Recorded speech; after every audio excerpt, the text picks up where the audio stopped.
Well, hey, and welcome to the Successfully Unsuccessful podcast, the show where entrepreneurs and business leaders unveil their deepest struggles in their journey to success. I'm your host, Josh Dittrich, and I sold a couple of my businesses in 2021 for more than $10 million. But the path to success almost cost me my family due to misplaced priorities, infidelity, and struggling with anger.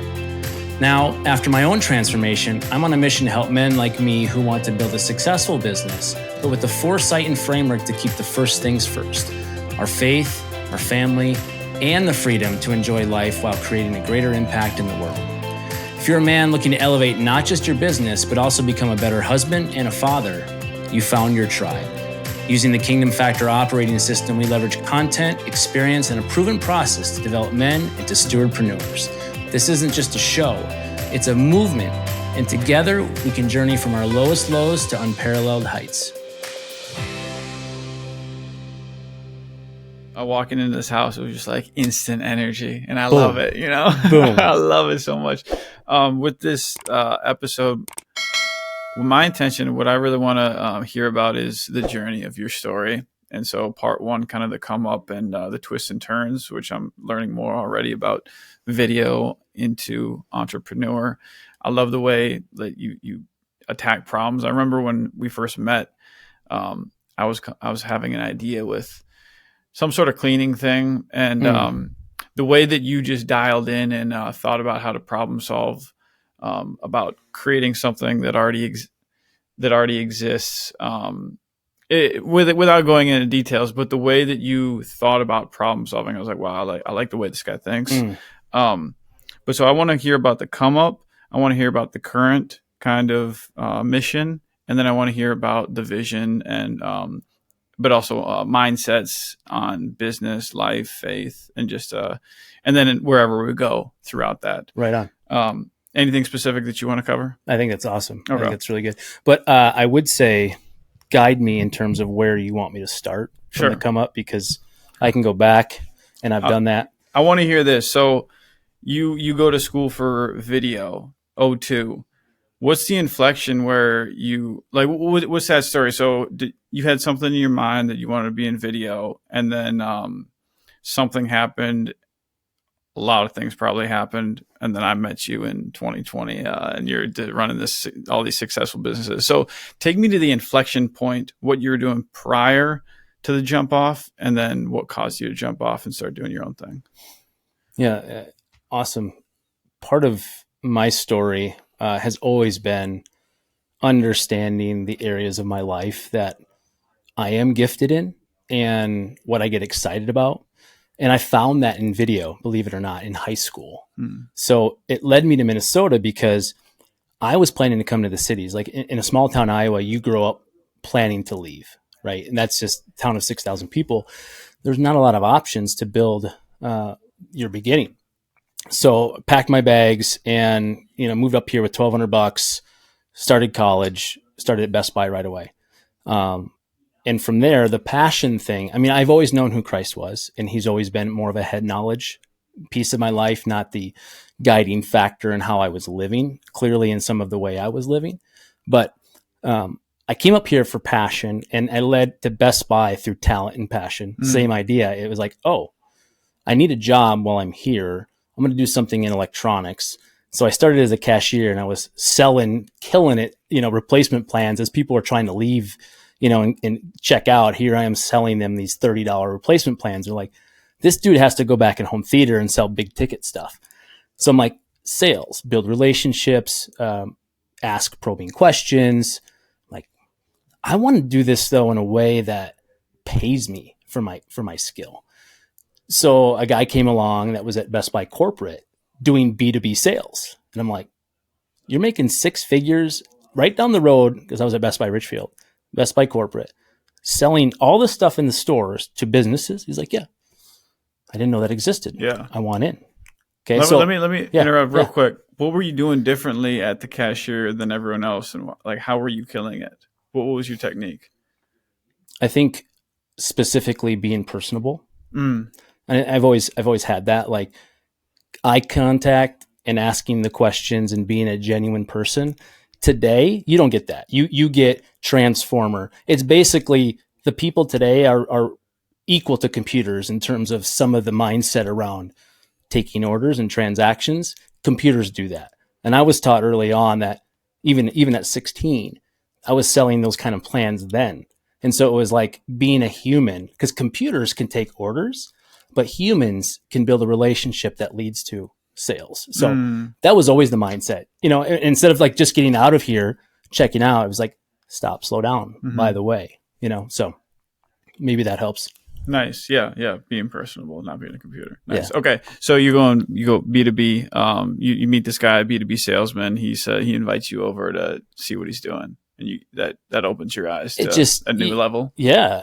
And I hear about this opportunity. Well, ironically, the supervisor I had in the home theater department was going to that same part of the Best Buy. Like, there's 5,000 people at corporate. This random guy that I met is in a department that I'm interested in, where my current boss is now going to be moving to. And I'm like, remember me when you get there. And he did. He basically said, you're hired to come work in the phones. It's going to be customer service, but you're going to make more than you are as a senior lead, And I was like full-time associate. Then I was senior, they're called senior, and then supervisor. And he was my supervisor or manager. And I'm like, dude, I got to get out of here. And so ground floor, answering calls, helping the sales team. There's only 20 salespeople at the time, process those orders and take customer service calls. But then the path was to move to an assistant. So put my time in there working for my buddy. And I'm like, I got to get over there. Like, I want to make money. I want to grow a business. I want to build something. And so I jumped on as an assistant. And that just meant those 20 reps, there was probably each assistant had 2 or 3 reps. And so my whole job was just to support them wherever I could. They take vacations or, looking at emails or processing orders or following up on certain things. But I learned quickly that none of these guys were picking up the phone and going to find business. And I noticed in the system, there was a lot of accounts that were really old that haven't had orders on them, that had all of these sales reps' names still attached to them. I'm like, why did they get to keep that account when there's been no activity? So at some point, they rolled the clock back. It said if anyone had no orders within 2 years, it defaulted to like a no-name account. So I started picking up the phone and calling them, building my book. And it was amazing. I never done that before, but it wasn't cold because you're Best Buy, right? And so it was awesome. And it was practice. I had confidence. But I had one lead, in the pivotal point for me. And again, a couple pivotal points were learning how to sell, and being, given the opportunity to help others learn how to sell. That was in the stores. But then the ability to cold call and build relationships and handle more complex problems was, the B2B play. But for me, the big breakthrough was a lead came through, and one of the seasoned sales reps said, I don't want this lead. I'm like, I'll take it. Course, right? I have nothing. I'm scraps at this point. It's a guy that has an online business and he wants to buy 60 water filters. I'm like, the heck? I go look him up. He's an online shop and he has all these other filters. I'm like, I can sell him the one, but he's got a lot more than that. I can sell him the one SKU, 60 of them. But what about this one and this one and this one and this one? Best Buy had all of those too. So I gave him some pricing on those and he's like, you're not quite there. But he needed the one that we had because he was out. So at least I knew I could be a backup source. Well, we got a plan together, meaning where's my target price need to be? Can I work on pricing within Best Buy? And I came back to him with more of a holistic approach. And, this became a $25,000, $50,000 a month account like overnight. Wow. And I'm like, there's something here. When something works, double down on it, right? So I'm like, he's not the only guy. So then I started Googling and looking for all the other guys doing it. I started calling all of them and I started understanding what they were paying. And they were not paying as good of prices as he was. The filter guys? Other filter companies. I ended up finding one, Water Filters Direct, and Inc. 5000, fastest growing company. And I got to know this guy and he was a believer and we just hit it off. Well, he ended up becoming an interesting, really unique relationship partner. And meaning I was selling him filters and we got to know each other. He invited me down to his new warehouse to play music. I brought my drums, I set him up and we were jamming. we went to Subway and we were just kind of kicking it. And he's like, dude, you should come down here and work for me. I'm like, this is 100 miles one way. No, but let's talk. I mean, maybe I can do something on the side. I have a good gig. It's way too far away. You'd have to pay me a lot more than you'd think you would. But we left going, maybe we can still work together. So I did a side hustle sales gig. So I looked at all the filters he had, many of which Best Buy didn't carry. So I took all those filters he had access to and started selling them to the same online guys that I was already selling to. So I already had the relationships. I just brought the new product, had a better price point to these same guys. And so now I was Josh at Best Buy and Josh at waterfilters.net. And they were buying literally from a competitor, but it was okay because the price point in Josh was bringing it, and they were concerned a little bit because that business was literally selling the same filter online, right? But he had better buying power and was able to sell it to him at a more lucrative price. And we were able to consolidate. So instead of buying from this supplier and that supplier and this supplier, we were palletizing things and shipping them out. Amazing, amazing opportunity to just do something entrepreneurial and figure it out. In the meantime, I was always dabbling with eBay and Amazon and doing things like that. But I'm like, 18 months, it was probably $1 million or so in sales. And I maybe only made 30 grand. And maybe my numbers are a little off on the sales, but I didn't know. I just made 25 cents a filter. That's it.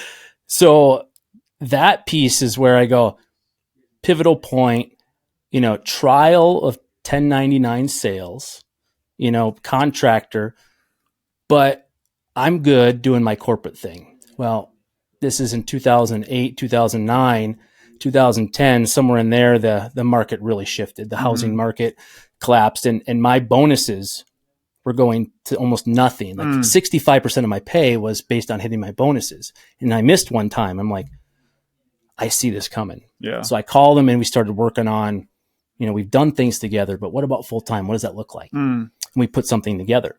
So I eventually ended up joining him. And this is where the good and the bad began. Like, amazing opportunity, driving 100 miles down there, but I would go down there on a Monday. I'd spend the night in Rochester. So drive 20 minutes after I'm done working, come back in the morning and work on Tuesday, drive home Tuesday night, see my wife, and didn't have any kids yet.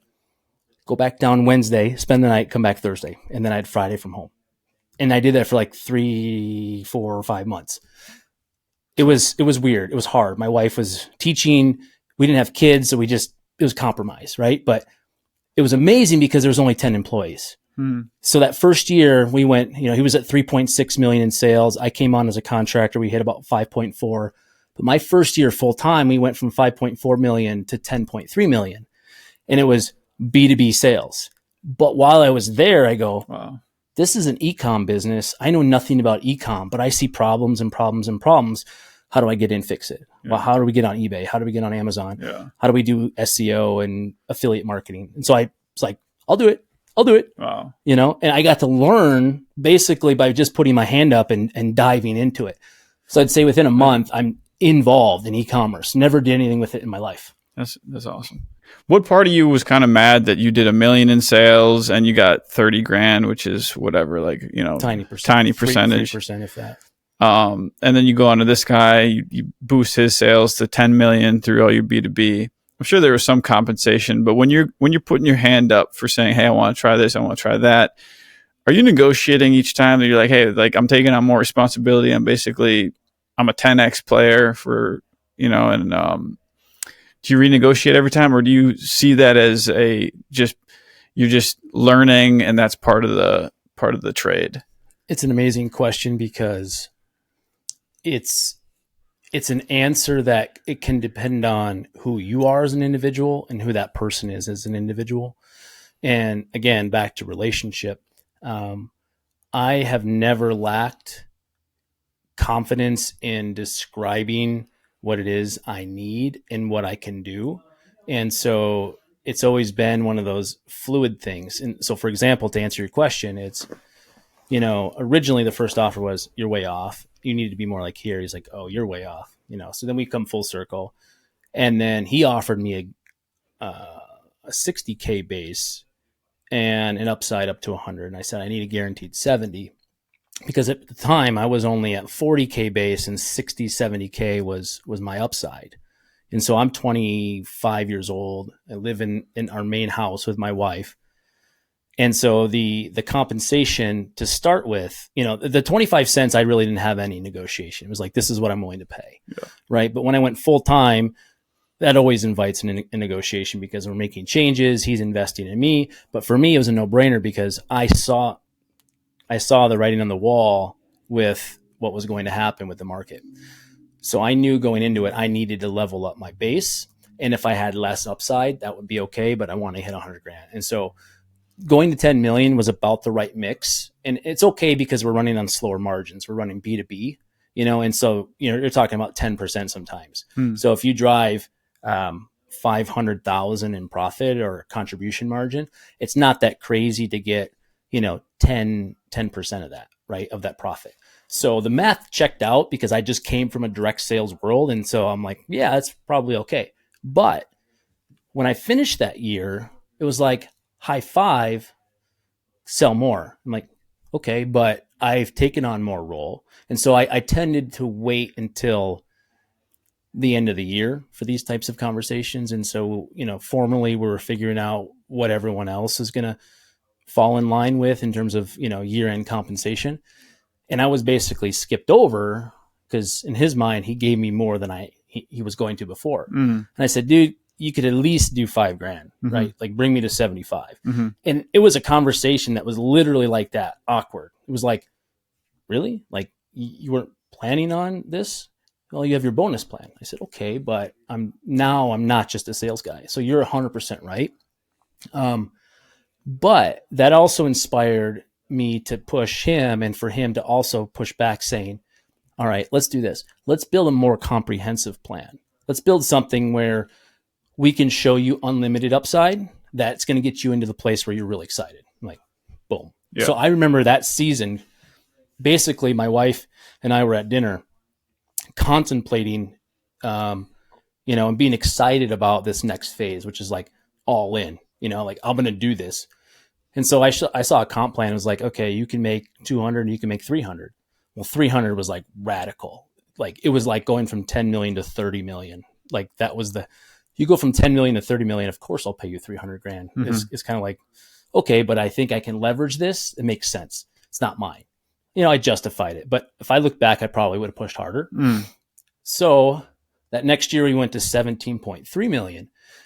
One would be really excited for that kind of growth, but this was only half or just a little bit more than half of that big number. Right. And so it was weird because it's a perception of what's good, what's great, and what's a big, hairy, audacious goal. He was really good at setting big targets as just what we do around here, which made it hard. I had to always negotiate. So all that to say, it took 2 or 3 years to get my base up to 100 grand. And part of that was for the first time, he took outside funding. So he brought in venture capital. I became a director for the first time. There were other peers around me being hired as directors. And my comp plan was, at that 100K base, I was satisfied. And I also got stock options. And then I had also bonus structure. So that did not come with me asking. It came from him giving, which was cool. But every year, I didn't have to go back to the well too many times because I knew it was very clear how I was going to get paid. And I think that's a failure most people do, and most large corporations can't, because they're looking at the role and the job, and they're looking at, income bands across, like if you're a level 7 or 8 or a 9 or a 10, there are certain jobs that qualify, and there's a max in a band. When you're dealing with the CEO, you just write your own rules. And so this was cool because we got to be creative on how I could get paid. And that's honestly where I learned a ton about just the creativity of being able to be flexible, right? With those types of things, specifically comp plans. So brought on venture capital to go acquire another business. So that year is when we went from 10 to 17. And then going into that year, we went to, I think 40 million, or something like that. No, Wow. maybe it wasn't quite that, because it was Yeah. a $20 million business we brought on. So it was like 30 something million. Wow. It's crazy, right? Yes. Rocket growth. But through acquisition, Yeah. in that case, but that was where still a steward of more requires more responsibility, and for much is given, much is expected. And so this is the crux piece. This is I was so in it. This was everything. This is like, I got to prove to him. I got to prove to them, I have a chance to make the real money. And when this company sells, those stock options are going to be worth a lot. And this will be my new beginning at some point. Mm-hmm. So I did that from 2010 ish to 2017, and probably 2015, 16 is when I really was getting the itch that I needed to leave. And through that journey is when I was eating the wrong stuff. I was working way too many hours, coming home late. I was 40 pounds heavier than I am now at my max. And I would travel. I would look for excuses to travel, as opposed to now, I only travel if it's like 99% business. Mm-hmm. Before it was like, Las Vegas, this event, I'll go, like 50%, like I don't really need to go, but I'll go. Mm-hmm. That was how I used to live. And so priorities changed. And a lot of it was because I got into trouble in two circumstances. Like, I cheated my wife. We didn't have sex, but the reality was I wasn't living in the way that I knew I should. And here I am leading a small group. I'm a drummer at my church, serving that way.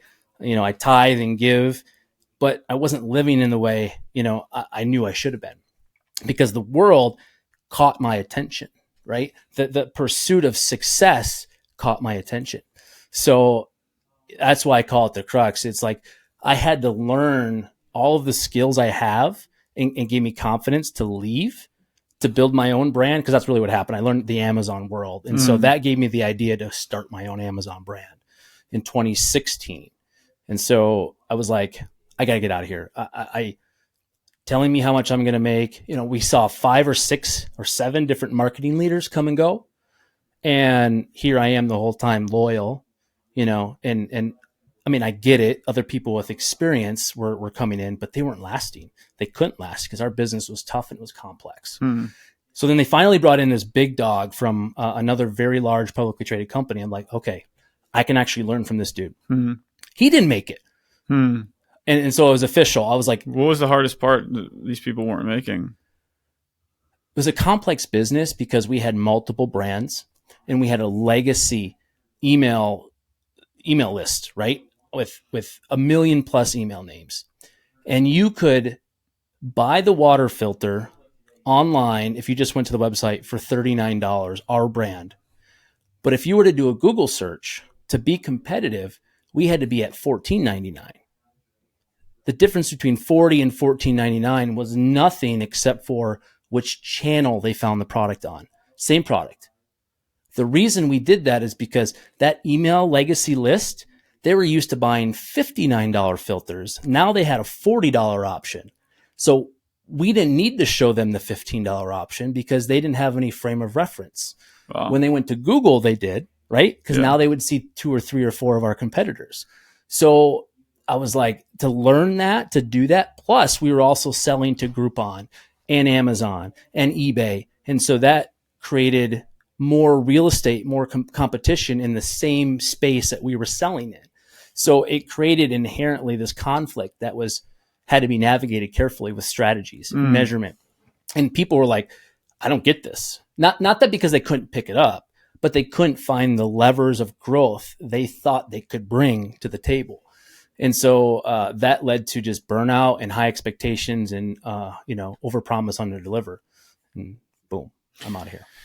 That doesn't sound unethical to me. It sounds like just next level marketing. But I could see how somebody would be like, it doesn't quite sit right with me. Like, yeah. Is that common in the e-commerce world? Like all these different marketing techniques, and like, what have you learned about the e-commerce and black hat techniques versus like just being successful and like getting, so you got your brand off the ground. What kind of techniques did you employ, or what, how'd you do it?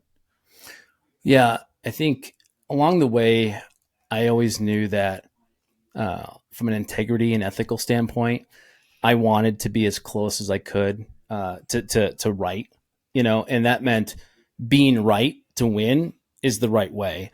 And along the way, there are things like I described, and from an ethical standpoint, I look at that and I go, that's good marketing, that's good pricing strategy, that's capitalism, because the entire goal was to maximize the margin, right? And if the customer was getting the win, and the win would be, instead of paying 59, we brought them to a page that showed them the 59 versus the 39. It was a no-brainer. Mm-hmm. Now, they absolutely could have Googled it and could have found it for cheaper, right? And so there is that. I don't think that's very common, but I would say it is very common to say, I grew up, meaning in the era of Best Buy having stores, and then the .com, having to figure out how to deal with the difference in pricing. And so it wasn't that uncommon to have different channels and different pricing.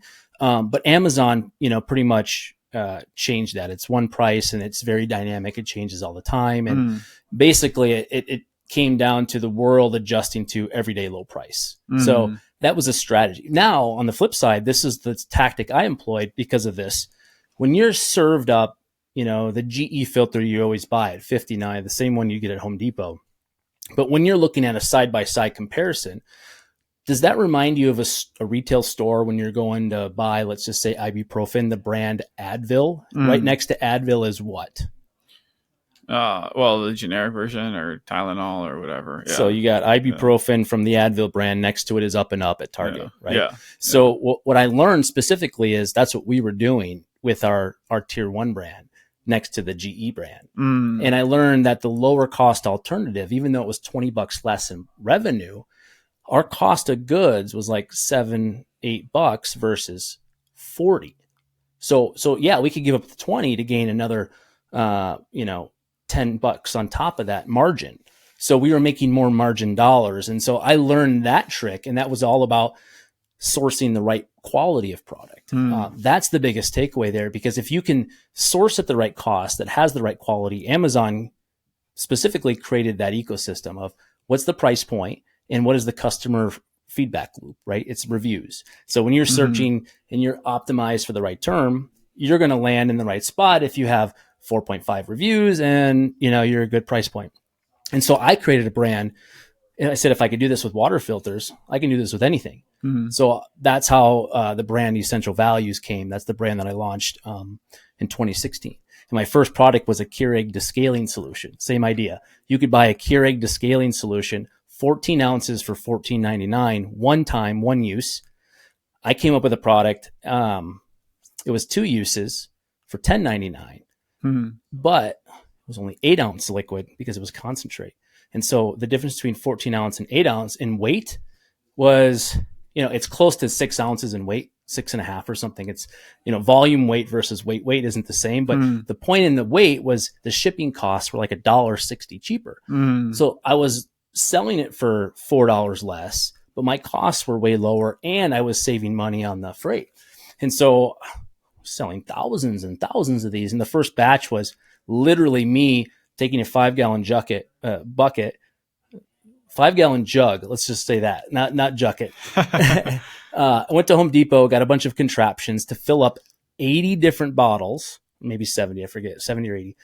And I had my labels I ordered from Uprinting with my design and filled them up. And then I put the labels on them, put them in a box, and shipped them to Amazon. And we sold out, in the first couple days. I'm like, wow, what? I couldn't believe it. So I bought 5-gallon jugs, and the rest was history from there, because I was doing that in my garage, and we had already, my partner and I had already bought a separate business. So we had a warehouse and a small team. And so I was like, okay, I did this in my garage. This works. Let's bring those 5 here and let's have an employee do that now. And I was still working full time, trying to figure all this stuff out. Right. So I was able to do that for about a year plus. And about 6 months in, this thing was cooking. And the model was the same, like not just in Descaler, but we did it in humidifiers. So there was a solution called humidor solution for cigar smokers, right? You put a humidor that brings the RH levels to the right level so your stogies don't dry out. Who would have thought, right? And there was no national brand, but there was the brand that you would buy at any store. And so they didn't want to lower their price because all of the stores, the tobacco stores that carried it, would have a problem. So we were able to come in and sell it at whatever we want to be the online guy. Sold tons of those. And actually, that was my brother's first product. So that's how I got him to come join us. This whole idea I briefly shared to you about like finding opportunities. I showed him this opportunity and said, I will support you in launching this product, but here's how you find product. And when you find it, let's work together because I know liquids. We have a manufacturer that does liquids. Let's bring that to him and we'll get it done. And so, I mean, the whole model of opportunities and partnering with the right people, I practiced it with my brother. And then eventually he came on full time. And so we scaled from, at that point, 3 million, and he helped us to go to 10 million in sales in about 5 years. So that brings me to a question about finding problems and finding ideas that are worth investing in and pursuing. So the story about the descaling liquid for a Keurig, where did that, do you have a Keurig, and was that just a personal problem, or how did you come to that as your first product? Product identification has to be a process when you want to scale it. But in the beginning, it was very much, guerrilla warfare, trial and error, find it, just being curious. Meaning I had a door handle that broke on my sliding door. And I went on Amazon because I found out I just need this little latch thing. And this little latch thing was like $13.99 or $14 for this little piece of metal. I'm like, that's kind of strange. There's only one guy selling it, and there was tools that were able to tell you how many of those he was selling, and I was like, you got to be kidding me. So Alibaba was available, and I went and found it pretty quickly. And I saw that the cost was like $1.50 plus shipping, might have got me to $2.50 or something, maybe $2 total.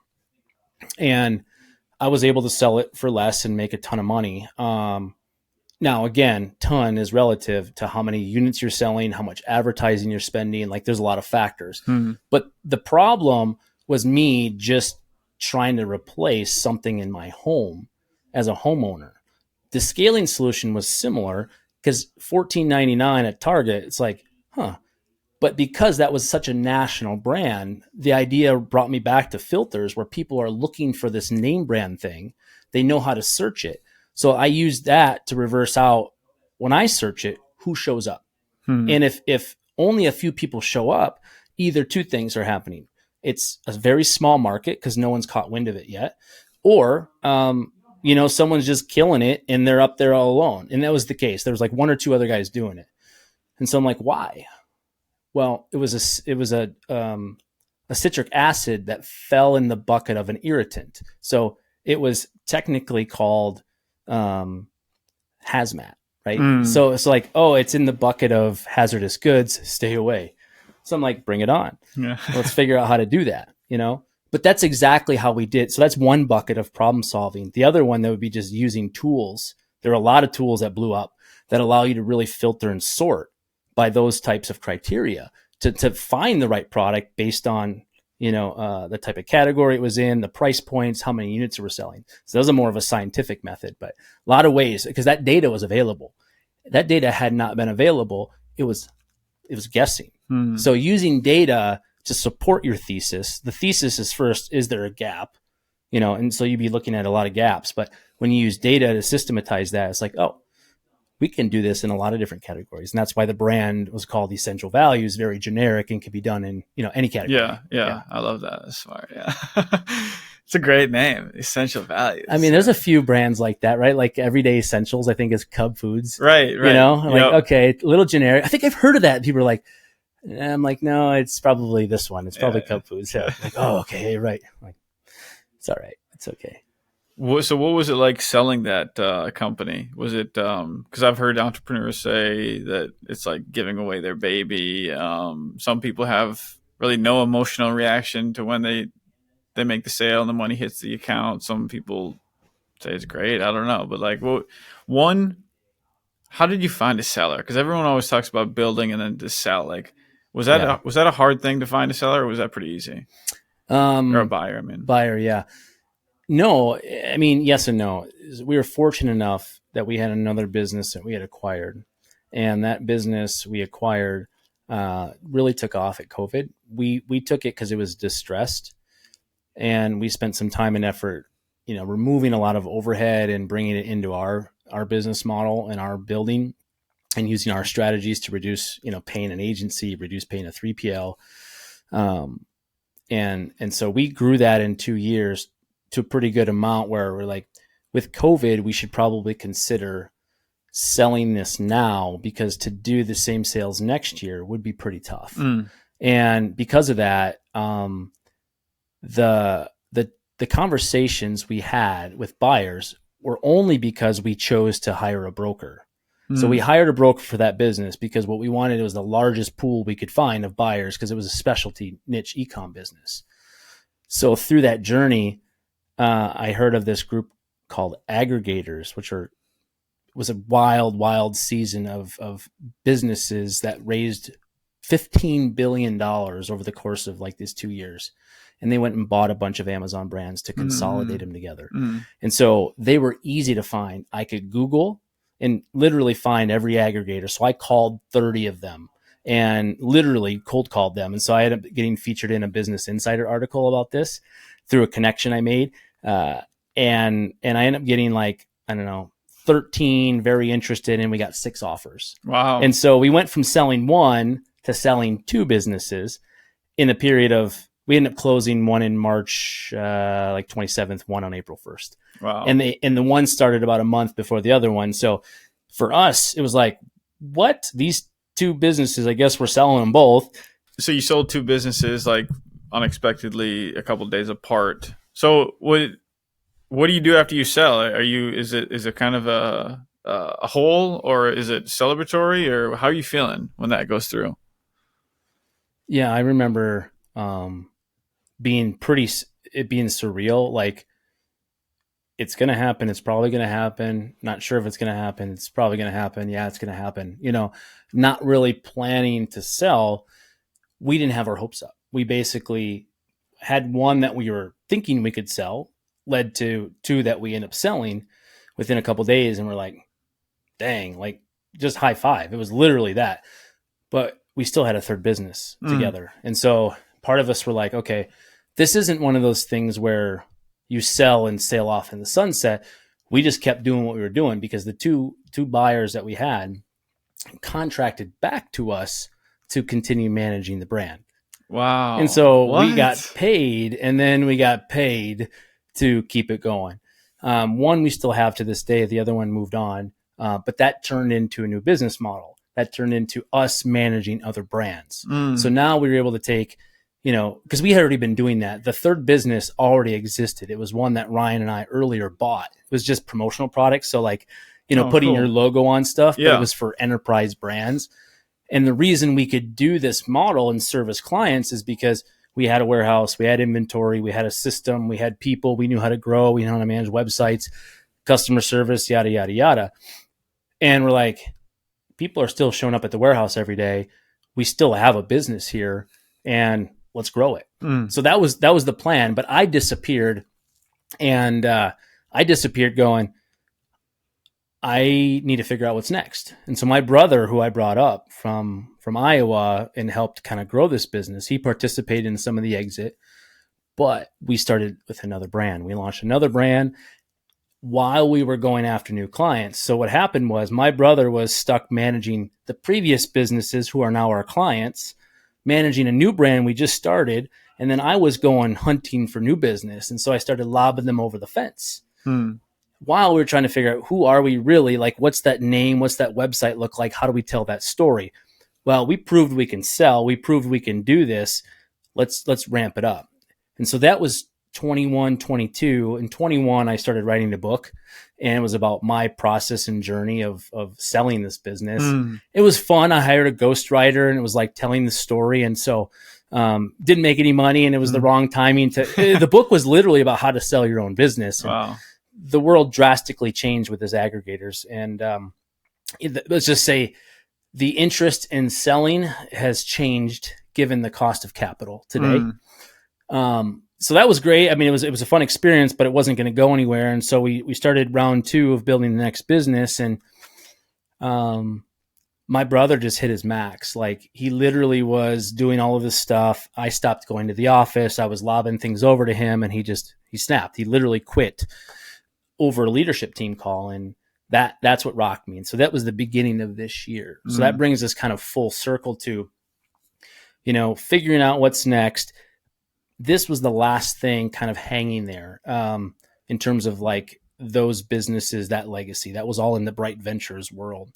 And so before I kind of go into the current, after the sale, we're like, okay, this is interesting. Like, have this sum of money and seeing it in the bank. Like, it's not cash, right? It's dollars in the bank, and it's just numbers with commas, and it's only as good as, whatever you choose to use it for. Like, it's currency, right? And well, what is currency? When you look at that kind of money and you go, it's sitting in a bank account making no money. Like, well, I need to do something with it. It needs to be working. So for the first time, you go from income living to more than enough dollars to just pay yourself. And like, mindset overnight was like, I don't need income because I just take it from the bank. Like, okay, that'll pay my bills. But what if that money was working for me? And so, I'm like, I'm going to invest and I'm going to buy and do these different things. And rather than hiring, a professional financial planner, I was doing Josh Entrepreneur Monopoly money. And I learned a few lessons. One, lost $100,000 in an investment deal. It was an e-com business. My gut said no, but as a Christian dude and interesting model, I'm like, okay. I bought solar for 3 of my properties. They took my money and ran because they ran out of business. I lost $100,000 on that. Oh man. Not that wasn't a business deal, but you start to realize the decisions you make, have consequences, positive or negative. In some cases, the negative ones, they hurt. And so I had never had any big hurts like that. And so it was like, I'm a steward. Like, I'm responsible for this, and putting it in the checking account is literally like the peril of the talents of the guy that got 1 talent. It's literally like burying it in the ground. You could have put it in the bank and got interest. Yeah. Well, not in the bank in 2022. Right. Not in 2021. Like, interest was 0.001%. Right now, it's worth something. But I say all that to say it was the first time my mindset went from income living to managing what's coming in and what's going out to balance sheet optimization, meaning this cash should be in a vehicle. I need just enough to pay for the things I need now. Well, for how long? So you think about that rule of thumb, if there's no money coming in, you're like, well, I need to make sure that either this can last or that it's working to produce enough income so the balance never shrinks. And so you start thinking like that. And so what if I move it from the checking account? So if you're looking at your net worth, literally it's going from this bank account, which is where you see the commas and zeros, to this account, which might be in real estate. So today it's moved to some real estate and some businesses and some other things, but it hasn't changed my net worth unless those things are growing. So if I was just figuring out like how my portfolio is, what I need to have some things that are long-term, that are going to be home runs potentially. I have some things that are going to be base hits that are very simple, that are more liquid, that I can, take and pull from as I need. But I need some things that are going to be just straight passive. And so we came up with a business, and I had done this in the past, hard money lending. So taking my money and becoming the bank. And so I brought my partner in, and I found 2 other Christian dudes I knew, and they were doing flipping. So I was a lender for them, and we're like, dude, 0% down, that's an unheard of model. So we put together a new team and launched a business. And as of today, it's great. I show up on Thursdays for 1-hour phone calls. That's my role now. Wow. But it took getting it going, declaring the vision, building a product, and putting a team together to scale it. And so, thinking about that journey, I just knew that I needed to think about all the opportunities that I see, and whether it's hard money lending or e-com or this, that, or the other thing, problems to solve from a startup standpoint or an acquisition that comes my way. My role is not to do all of those things, but to ensure that those things end up having a home that truly does help someone or provides a value to someone that someone's willing to pay for it, which is, the role of someone when you look at all these assets, they're not just to collect dust. They need to be working. So it really makes you think about all the things you have and how you can do what's best for it so it's moving forward. And that led us to 2023, thinking about, I got another round in me. Like, what am I really passionate about? What are my giftings? Like, God, what are you calling me to be? And so, I'm like, man, I'm on fire, for the Lord. Like my faith is growing, and like ministry. Like, I want to tell the world about this transformation journey because of my marriage that was on the rocks, and, bringing it back together, going to counseling for the first time. After my wife had refused and not willing to take ownership, she jumped in and now started revealing things in her own life that she needed to work on. And our marriage has never been tighter. It's an amazing, amazing experience. And so, 2023, I'm going, Lord, what do you have for me? And so my brother quit in January. I'm going, shoot, if he quits, I'm not going to be able to do any of this new stuff. I'm going to have to backfill his job, find a replacement. This is going to be backwards. Well, little did I know that my partner, Ryan, came alongside me and came alongside my brother and said, we have a good working relationship. What if I work with Alex, your brother, and you can kind of go do your thing as you've been planning on? And so it was just amazing timing. So I'm like, yeah, let's do it. So he came back and he's been working with that ever since. And I'm like, okay, now what? Now what really, So in the vein of assets, I'm like, well, what if I bought and hold assets that I could, passively receive income, but moderately spend effort in to grow? And so I bought a mental health blog, and I love the mental health. Personally, I have children that are dealing with some things myself in terms of anger and the counseling and some of the other just challenges of life. I'm really passionate about the brain. And so I'm like, this is a cool model. It's an affiliate model, driving traffic to online counseling. I can scale this through SEO. And I was thinking I was going to go buy a bunch of those, and that was going to be the model. I did that first one, and I kept looking for others. And I'm like, yeah, this is going to be great. Other things popped up. I did some seed investing. Well, this landscaping guy who had done 2 or 3 projects for my property here and at the lake, spring was coming, and he called me. He's like, dude, I need a skid steer. I remember telling him, stop renting it from this other guy. Let me buy one and rent it to you. Cause I'm thinking I can park my money in a asset, and this asset will be income producing. In theory, yes, but practically no. I just keep writing checks to keep the thing going. But I ended up getting into a relationship with him where I bought a bunch of equipment, leased it back to him, and then I helped him grow his business, turn on the lead funnel. He comes here once a week, we collaborate, and it's been interesting. So I'm thinking, all these different people have these vision and mission and opportunities in front of them, but they're not always equipped. So I came alongside him. I'm like, I love doing this stuff. Like, but how do I do this at scale? And so I just was scratching an itch. But it was really the journey for me to just kind of stop, slow down, and do what I love for a little bit. Well, I got a phone call at some point in January saying you're supposed to be speaking in 2025. Okay. So January 23, 2 years from now, I was supposed to be speaking. And that's just because it's once a quarter, and he planned it 5 years out with 20 people or whatever. But he's like, but I need you in April. I'm like, 3 months? I got plenty of time. Perfect. Well, I'm like, Lord, what do you want me to say? Like, so I just kind of began taking notes and brainstorming. And I was sure it was time to tell my story a little bit, but I didn't know quite what my story was. As I've shared it with you, it's been a lot more clear. But at the time, I'm like, So, walking in faith, kind of being intentional about what I'm doing. I hire an accountability coach. I go crazy on like, I'm going to lose some weight. I'm going to get really focused. I, quit nicotine. I was snoozing at the time. And like, I just went through my whole life and I was like, I want to become more disciplined. I want to create habits. And I got really crazy into like setting up my week for success, building task management stuff and automation. And I'm like, this is great, becoming the best version of myself.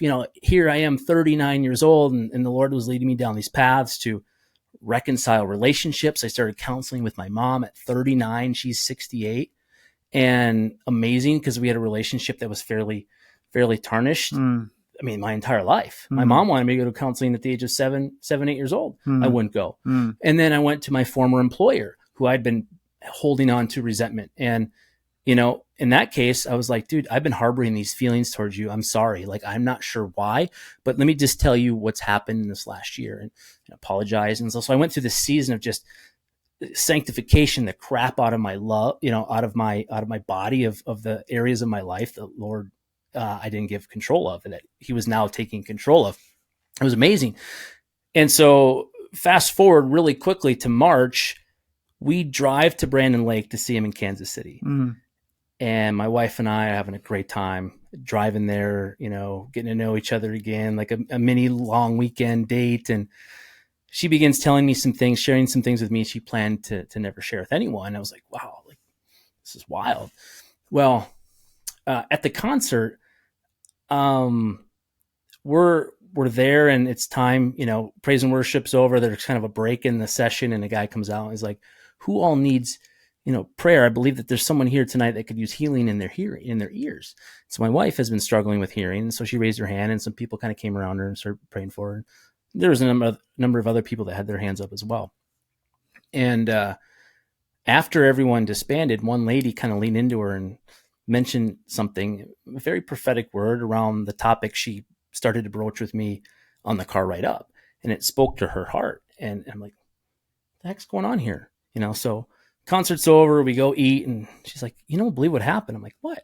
She leans over, she hands me this card, and it's just a business card. It just said her name, and it says like, here's 4 local churches you could plug into, and here's a Bible reading plan. It's like, oh, that's neat. And like aha moment around this nonprofit idea had been kicking around that like popped up. But then more specifically, she's like, no, not the card. Like what she said to me was this.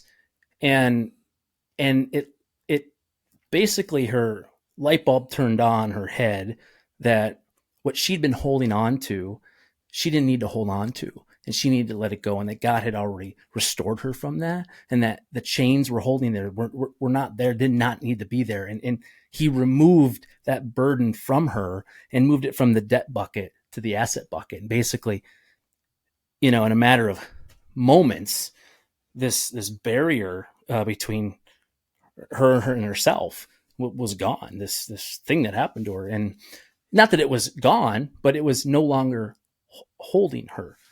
And we just, on the way back, like I had clarity in our marriage, clarity, for the future, just it was a really magical weekend. I mean, I was bawling. This is how much I felt, like probably 8 times, just weeping. And she's like, what is wrong with you?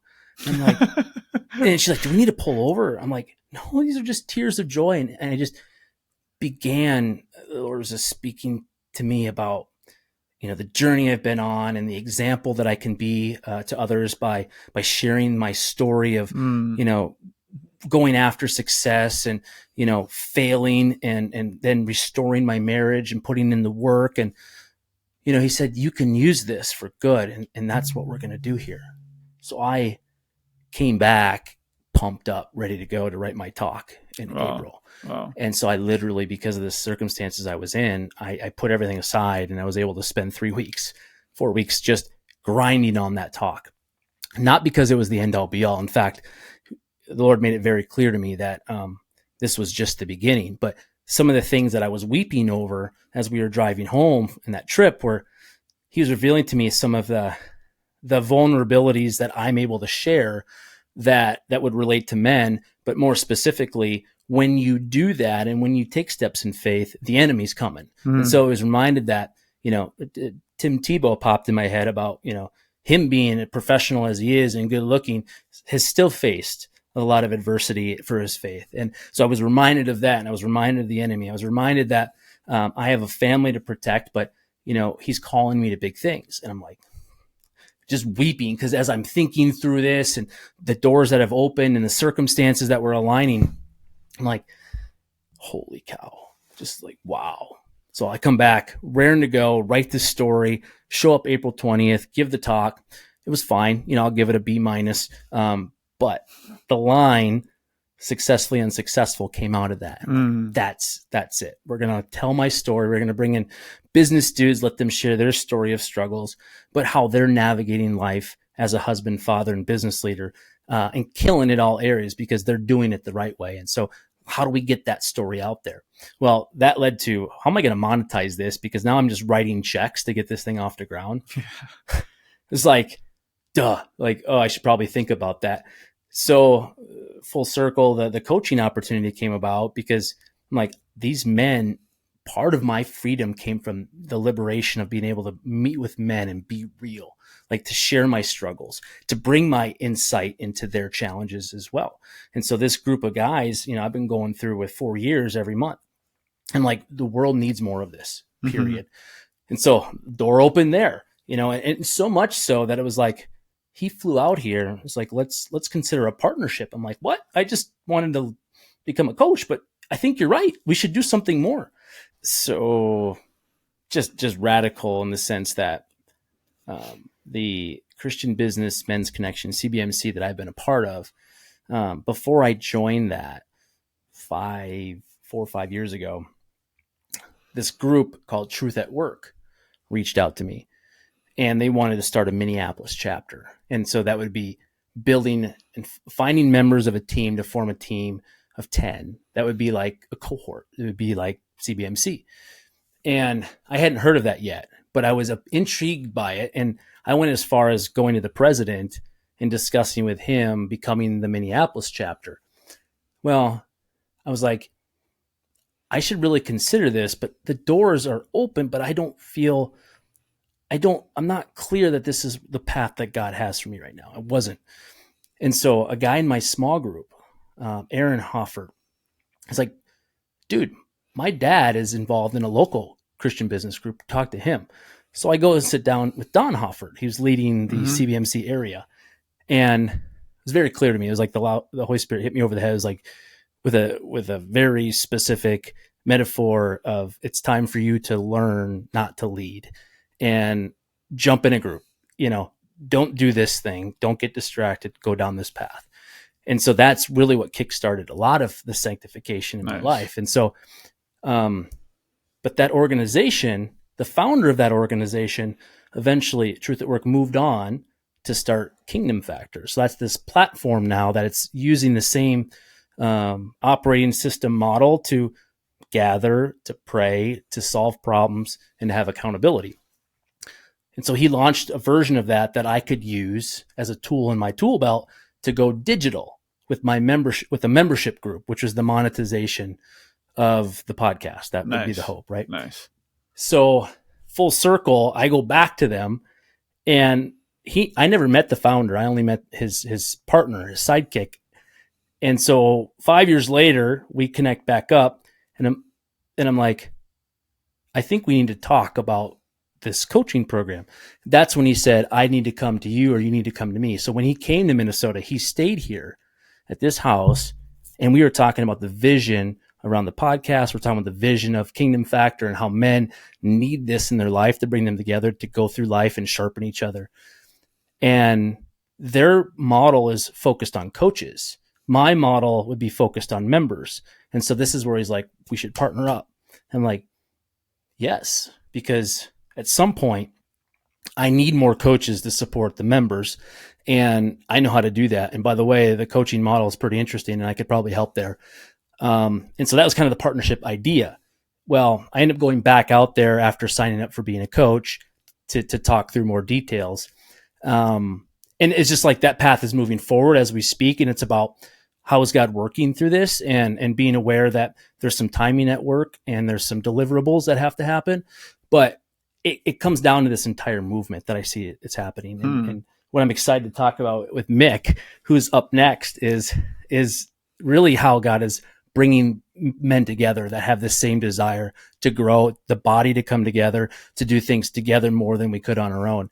And I'm so excited because I got these groups of different guys of all shapes and sizes, different backgrounds, different faith journeys, different stories, different successes, and different struggles, right? And leveraging those, I feel like is my God-given ability to take these opportunities and plug holes into them. So, building a brand around what does it mean like to follow Christ in the workplace and to be a good father and husband and have your priorities in order is a good message, I think, for all believers. And that's kind of a missing gap that I've seen. So spreading the word through podcast and social using video, bringing them into this world of membership and connection and collaboration to now the third leg of the stool is how do we leverage those gifts of that group to bring them in a place where we can do more together. And so this is that private equity meets franchise meets incubator model that I've been talking about. Yeah. And so that's the path now. And so the opportunity around CRM and connecting people and following up with our key people and, our sphere of 50 that are in our ministry of influence, right? In the marketplace.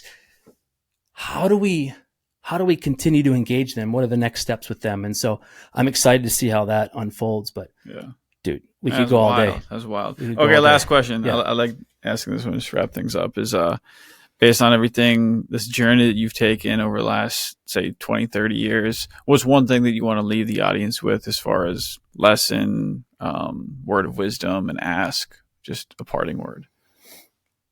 I think bottom line is it's hard for the Holy Spirit to work with nothing you haven't given him.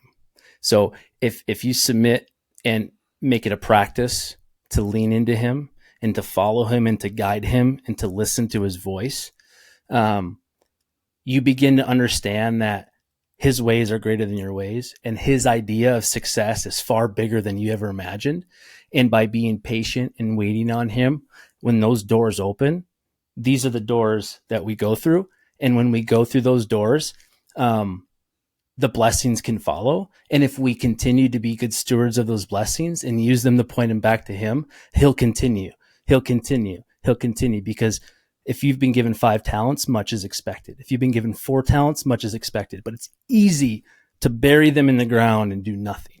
Right. And so the compelling message here is think about each day where the Lord has you now, but not about the person you were yesterday or the person you're trying to be, but the person you will be when you finally reach that potential, which is when we're dead and buried in the ground. Right. So here we go. Here's to death. Love it, man. That's a great way to end it. I don't know about that. No.